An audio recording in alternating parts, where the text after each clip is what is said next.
I think if people were educated about the crimes that were committed against them, you might see revolution, you know?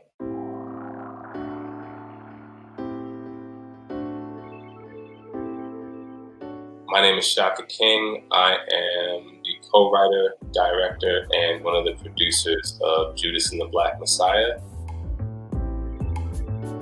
The Lucas brothers were friends of mine. They had an idea for The Departed in the world of COINTELPRO, focusing on Fred Hampton and William O'Neill. I was actually more familiar with his death than what he'd done while living. Then I did read Fred's words, and I was even more galvanized. I come from comedy, the Lucas brothers come from comedy. We all recognized the clever wordplay and the wit in Fred's words. To see those words brought to life just was really, really exciting to me as well.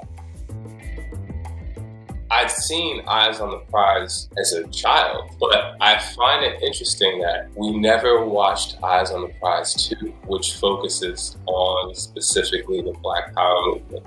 I think one obvious reason that isn't taught in schools is because then you would have to acknowledge the culpability of the U.S. government in assassinating 21-year-old political leaders. I mean, you have to also release many of those political prisoners that been incarcerated since the 1960s. I think if people were educated about the heroics that these individuals made and also the crimes that were committed against them, you might see revolution, You had these two individuals on kind of opposite poles of humanity who came into close enough proximity to one another. They played such important roles in one another's lives. I don't ever make a movie like this is the point of the film. But what I will say is that I do think one of the reasons to kind of make William O'Neill the central character is to show the danger of being apolitical, the danger of having a centrist politic. It's the incredible danger there. As a filmmaker and as a dramatist, it just was a real rich territory for a character study between these two individuals. An opportunity to humanize these people, write the record in terms of what the Panthers represented, to counter the propaganda about them that they were terrorists. Just the potential to really change history, change the history. The first movie I ever made was this documentary about the effects of global capitalism on rap music.